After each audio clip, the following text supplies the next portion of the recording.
돌도끼를 휘두르던 석기시대 때부터 사람을 뛰어넘는 딥러닝 인공지능이 개발되고 있는 현대시대에 이르기까지 지구에 출현한 지 약 35만 년이 된 호모사피엔스라 불리는 현생 인류는 비교적 짧은 역사에도 엄청나게 많은 것들을 이룩하였습니다. 지금 주변을 둘러보시죠. 산이나 하늘, 나무와 같은 자연물들을 빼면 내 주위의 모든 풍경이 인간이 만들어낸 발명품들로 가득 차 있습니다. 너무도 익숙해진 나머지 당연하게 여겨지지만 사실 우리가 접하고 있는 거의 모든 물건에는 각자 엄청난 고민과 노력을 통해 얻어낸 인류의 오랜 역사의 흔적이 묻어있는 것들이죠. 이번 편에서는 인류의 가장 위대한 발명품 탑10을 소개해볼까 합니다. 물론 정답은 없는 것이고 지극히 제 주관적인 순위이며 불이나 전기같이 원래 지구상에 존재했던 현상이나 원소 자체의 발견은 제외하도록 하겠습니다.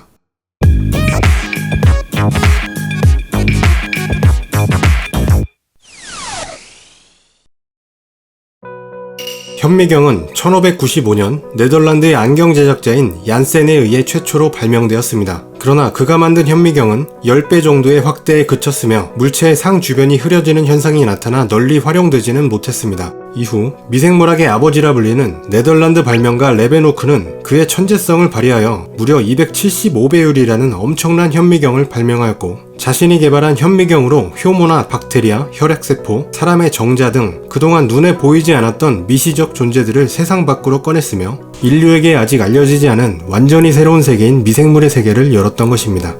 그를 시초로 하여 새롭게 열린 마이크로 세계에 대한 새로운 인식은 훗날 광학 현미경부터 원자 단위까지 관찰할 수 있는 전자 현미경의 개발까지 이어졌으며 인류는 미립자들의 세계이자 현대 물리학의 뿌리인 양자역학의 세계에까지 도달하는 쾌거를 이루게 됩니다.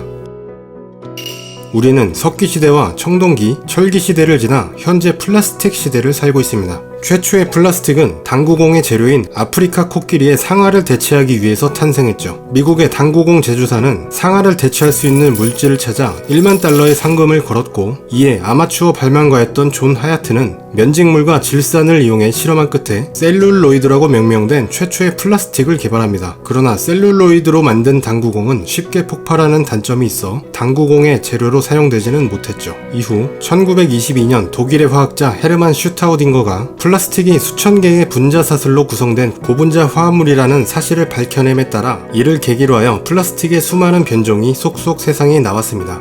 폴리염화 비닐과 폴리에틸렌, 나일론, 폴리에틸렌 테레프탈레이트 등이 그것이죠. 플라스틱은 아무 모양이나 만들 수 있다는 뜻을 가진 그리스어 플라스티코스에서 유래됐습니다. 열이나 압력을 가하면 쉽게 원하는 모양을 만들 수 있고 튼튼하며 가볍기까지 한 데다 색도 마음대로 낼 수 있어 20세기 인류 최고의 발명품이라는 찬사를 받았으며 이제는 반도체 소자부터 디스플레이, 전자, 섬유 등 인류가 생산하는 제품 전반에 걸쳐 사용됩니다. 플라스틱이 없었다면 기술과 과학의 발전도 분명 더뎠을 것입니다. 그러나 플라스틱은 양날의 검이기도 합니다. 문명이 더 풍요로워진 계기가 됐지만 썩지 않는 플라스틱의 성질 때문에 지구 곳곳이 오염되고 있죠. 하루빨리 현 플라스틱의 대체제가 나와야겠습니다. 농경 생활을 하던 인간의 배설물은 주로 농작물의 비료로 사용됐습니다. 그러나 중세시대에 들어 인구가 폭발적으로 늘어나고 도시로 점점 몰리는 사람들에 따라 배설물의 처리가 점점 어려워졌는데요. 변기가 없던 중세시절 유럽의 도시에는 길거리에 용변을 보는 것이 일상이었으며 얼마나 미개했는지 밤새 요강에 쌓인 배설물을 창문으로 길거리에 쏟아버리는 것이 당연하게 여겨졌다고 합니다. 따라서 온 도시가 악취와 오물로 가득했는데 여성들이 아름다움을 위해 흔히 신는 하이힐도 사실 땅바닥에 가득한 배설물 등의 오물로부터 치마가 더럽혀지지 않도록 높은 굽을 만들어 신기 시작한 것이 그 유래입니다.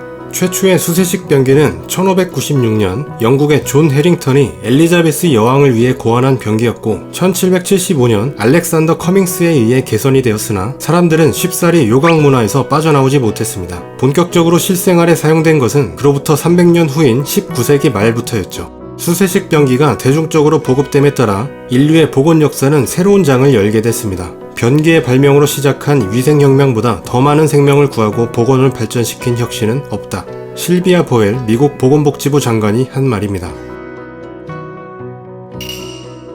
인터넷은 인터넷 프로토콜 스위트를 기반으로 한 전 세계적으로 연결된 컴퓨터 네트워크를 일컫는 말입니다. 사실 인터넷의 시초인 미국 국방부의 알파넷은 핵전쟁에서도 안정적인 정보 습득 및 교환이 가능한 용도로 개발된 철저히 군사적인 목적으로 탄생한 네트워크입니다. 그러다 미국 국방부에서 알파넷을 민간용으로 풀어버리게 되며 그것을 기반으로 NSF넷과 월드와이드 웹이 새롭게 등장하며 본격적인 인터넷의 시대가 찾아옵니다. 인터넷이 세상에 나오기 전까지는 외국 사람과 교류할 수 있는 수단은 오로지 국제전화나 국제우편 등의 수단뿐이었고, 이는 큰 비용과 긴 시간이 소요되는 매우 소모적인 일이었습니다. 이제 누구라도 인터넷을 통해 전 세계의 외국인들과 실시간 대화를 주고받을 수 있게 됐습니다. 인터넷은 국가와 국가 간의 거리를 좁혀줬고, 그로 인해 마침내 진정한 글로벌 시대가 열린 것이죠. 인터넷만 있다면 시골 총구석에서도 몇 번의 클릭만으로 모든 정보와 지식을 알 수 있게 해주며, 그로 인해 지식과 정보의 상향 평준화를 끌어내는 역할을 하기도 합니다. 흔히 잘 모르는 사실이지만 대한민국의 인터넷망은 미국에 이어 세계에서 두 번째로 연결되었는데, 이는 무려 자체 개발로 이뤘던 쾌거입니다. 세계 인터넷 개척자 30인 중 한 명으로 인터넷 소사이어티 명예의 전당에 오른 정길란 박사의 위대한 업적이죠.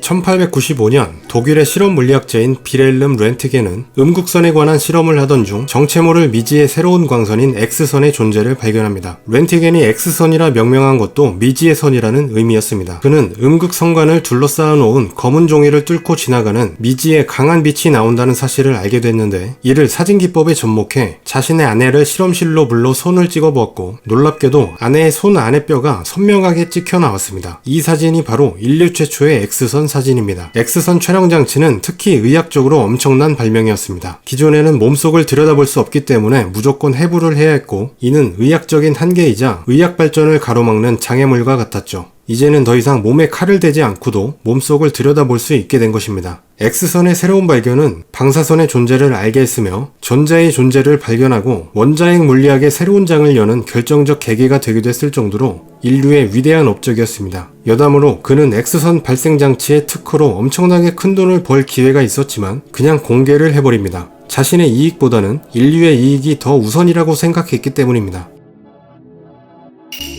냉장고가 탄생하기 전 인류에게 냉장 기술이란 오로지 얼음을 이용한 방법뿐이었습니다. 한여름에는 보관이 쉽지 않아 고위층만 사용할 수 있었죠. 그리고 19세기나 되어서야 냉장고가 탄생합니다. 1805년 증기압축식 냉장고가 설계되었고, 이후 1862년 냉장고의 아버지라 불리는 제임스 해리슨이 에테르를 냉매로 사용한 기계식 냉장고를 선보였습니다. 최초의 가정용 냉장고는 1910년에 도입된 후 급격하게 퍼지게 됩니다. 이렇게 냉장고가 대중화되며 이제 원하는 음식을 언제든지 먹을 수 있게 됐고, 상하거나 부패한 음식으로 인한 질병으로부터 자유로워졌죠. 또한 냉각기술 발전으로 냉동 트럭, 냉동 컨테이너 등이 등장하고 쉽게 상하는 식품도 유통이 가능해지자 슈퍼마켓과 대형마트가 등장합니다.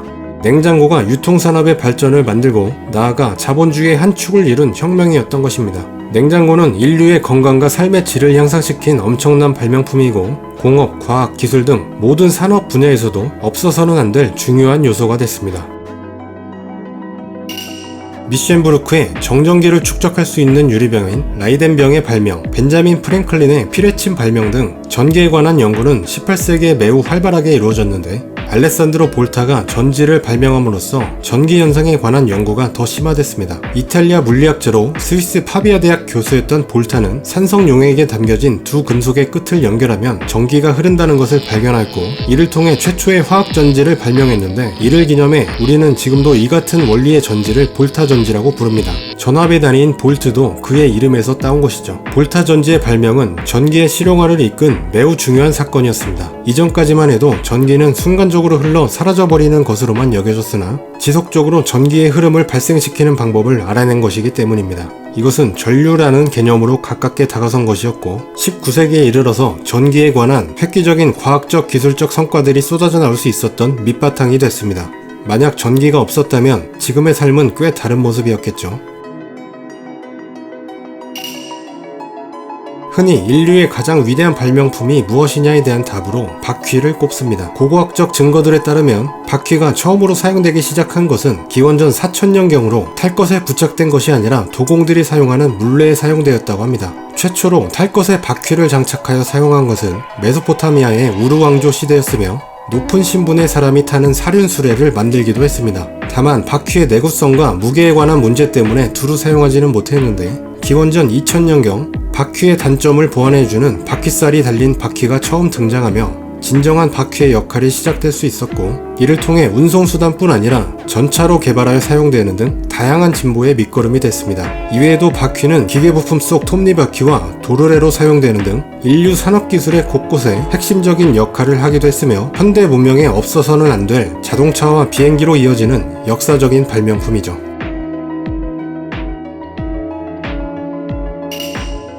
말은 자기의 생각이나 느낌을 표현하고 전달하기 위해 사용하는 소리기호로, 인류가 처음 사용한 의사소통이자 지구가 진공상태가 되지 않는다면 아마도 영원히 사용될 커뮤니케이션 방식이겠죠.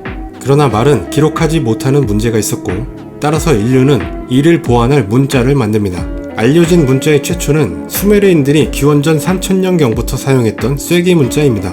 이후 이집트의 상형 문자가 생겼고, 이를 계승한 셈 문자가 생겼으며 차후에 로마로 전파돼 로마자의 근간이 됩니다. 그리고 이런 문자는 가죽이나 식물의 껍질 혹은 나무 조각, 비단 같은 재질에 쓰여졌지만 제작이 까다롭고 가격이 비싸 대중적인 사용이 어려웠죠. 이때 나온 것이 바로 종이입니다. 종이는 서기 105년 후한대의 환관이었던 체륜에 의해 발명되었습니다. 최초의 식물 가공성 종이의 형태를 띈 것은 이집트의 파피루스지만, 체륜이 발명한 종이는 그보다 공법이 간단하여 대량 생산이 가능했다는 점에서 더 큰 의의를 둡니다. 중국에서 발명된 종이는 중동을 거쳐 서유럽으로 마침내 전 세계에 전파되었고, 7세기에는 중국에서 목판 활자 인쇄술이, 14세기에는 고려의 금속 활자 인쇄술 직지가 최초로 발명되어 각종 정보나 지식과 문화를 전파하고 역사의 중요 순간들을 기록하는 등 고대부터 현대까지 인류사 전반에 걸쳐 매우 중요한 역할을 하고 있습니다.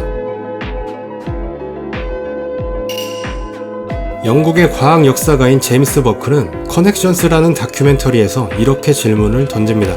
갑자기 지구의 종말이 찾아왔다고 가정해봅시다. 모든 문명이 파괴되고 마찬가지로 현대기술도 완전히 사라진 상황이라면 다시 시작하기 위해 당신은 어떤 것부터 할 것인가요? 당연히 먹을 것을 생산하기 위해 땅부터 개간해야 되겠죠.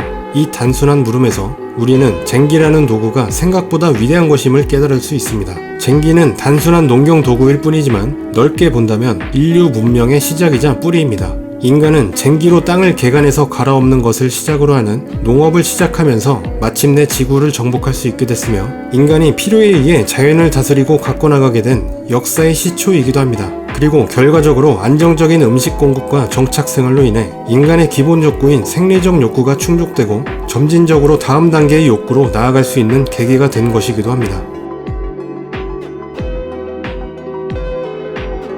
지금까지 뜨웍맨이 지멋대로 선정한 인류의 위대한 발명품 탑10이었습니다. 인류는 끊임없이 더 나은 삶을 꿈꿔왔고, 결과적으로 지금까지 눈부신 발전을 이루었죠.